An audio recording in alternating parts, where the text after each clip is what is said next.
Welcome back, guys. In the last episode, we were working on installing the major components on the E36 for the supercharger. We got the intercooler mounted up, the oil cooler, and supercharger itself. Today, I'm going to focus on installing the intercooler piping. There's one pipe I do have to modify.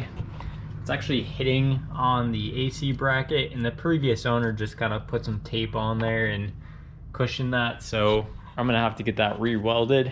So the plan is to kind of mock all this stuff up, figure out where all these million pipes go, and then start putting it on the car. I do also need to put the intake manifold back on. I'm waiting for a plug that goes into the bottom of the manifold, since I have to delete the PCV system, the CCV valve. If you guys aren't familiar with it, it's this guy right here. And what that does is take your oil vapors, your blow by, and recirculate it back into the intake and drain that oil back into the oil pan. Those have diaphragms inside of them, and they don't like boosts, so we're just gonna cap off the port on the intake and completely delete it out of the system. And then I'm also gonna figure out where some of these vacuum lines go. They do have a plug here that goes on the top of the valve cover, and then I don't think I'm gonna have it in this episode, but I'm gonna start to focus on the electronics and tuning aspect of it, so that'll probably be episode 3. This one's probably gonna be pretty long, just finishing up the mechanical stuff. So in the next episode, I'm gonna be installing a boost gauge, wideband, and then I have a 370Z MAF and custom MAF housing. So it'll go on the intake side, and then I've got some 1K resistors that need to go with this MAF so it doesn't get maxed out when I hit boost. And this is actually just a coolant temp sensor for my fans. But I'm gonna be installing that stuff next time, walking you guys through all that stuff, what it takes to tune an FI E36. I'll be doing all the ROM Raider tutorials and all that. So let's get into this part. All right, so I'm starting to get this intercooler piping route figured out. So I got the initial charge pipe installed here. It comes down, clamps onto there. Doesn't fit that great. This is pretty much at the end of the barb. So might have to fabricate a new pipe here. We'll see. But it's on there pretty secure. I found out that the blow-off valve piece kind of comes in between the steering lines and all kinds of stuff, so I might have to take this blow-off valve off to actually fit it up in there and then put the blow-off valve back on. But that's gonna be a really tight fit in that area there. And then this guy kind of you can see it goes like that, connects onto there, obviously sits up a little bit higher, and then this guy just goes on the intake side. Once I put that back on, connects to that charge pipe, and then I'm gonna figure out some intake related stuff. And then the blow-off valve has to recirculate from here to this intake inlet on this side. So not too bad overall. Like I said, I'm gonna drop this off at my buddy's house, and he can trim some of these pipes and make them fit a little bit better. The next thing I have to investigate is I gotta get this new manual tensioner on. I ordered a new one. It's supposed to be coming today, and then it got delayed, so just waiting on that, and then I can put all the belt stuff back on. Suppose I could start routing the oil system. So I got the inlet and outlet lines. I gotta mount the reservoir on this side for the oil for the supercharger. But yeah, getting there. I got some of the intake piping routed, and I'm gonna have the MAF housing right here, and then my cone filter is gonna be right about there, so should look pretty legit. Amazon completely lost one of my packages. I had a new belt tensioner and that plug for the bottom of the intake manifold. So I had to cancel my order and reorder that. So that's going to take a couple more days into next week probably. So I can't really mount the intake manifold back up, and I can't put the belt assembly on yet either because the tensioner is not here. So I think I'm going to start plumbing all the oil system for the supercharger, and then I'll probably make a little gauge bezel for these two gauges to mount inside and start wiring that up. First modification I had to make here, made a little L bracket to mount the supercharger fluid reservoir. I'm actually gonna throw it. Made two small holes right here in the core support. And it's actually gonna shove right up in here, just like that, and mount right there. I didn't want to get it too close to the coolant overflow tank because it sits right about there, but I think this will work out pretty good.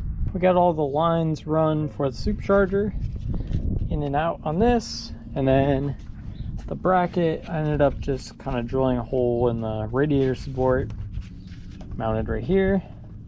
It's pretty solid. The biggest thing was I needed to get this up out of the way of the overflow tank, so when everything goes back in, that's going to clear.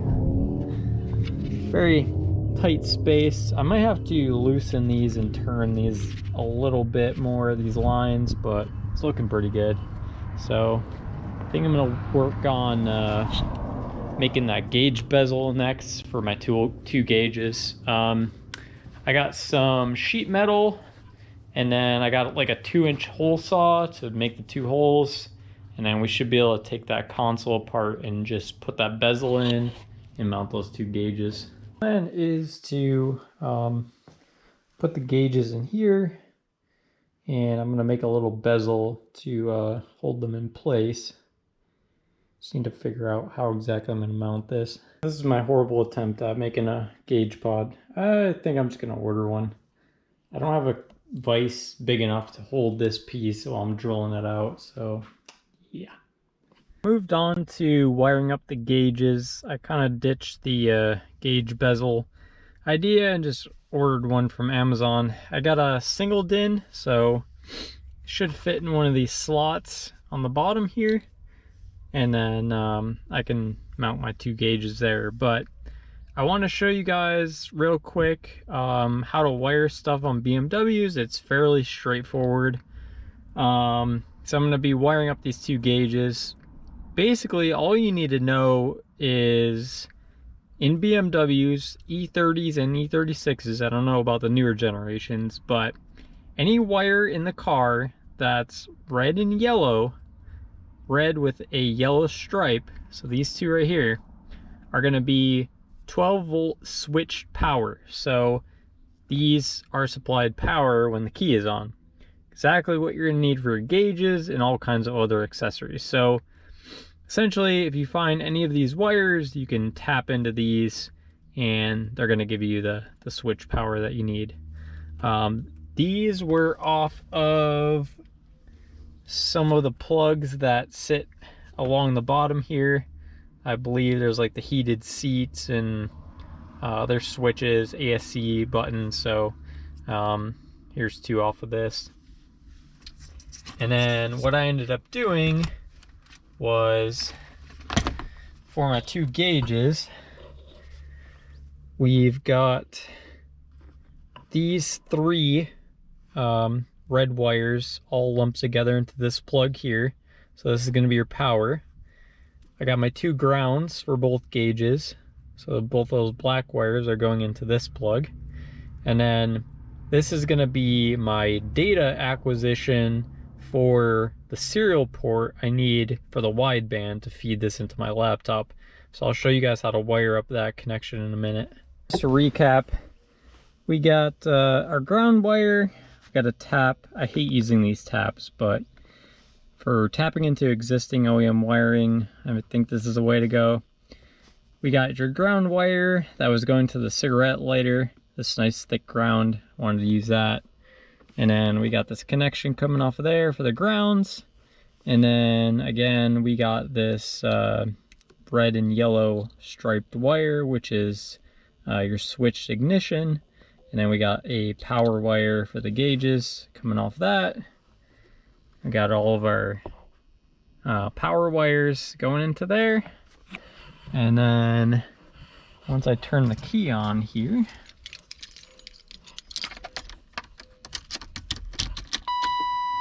there you go.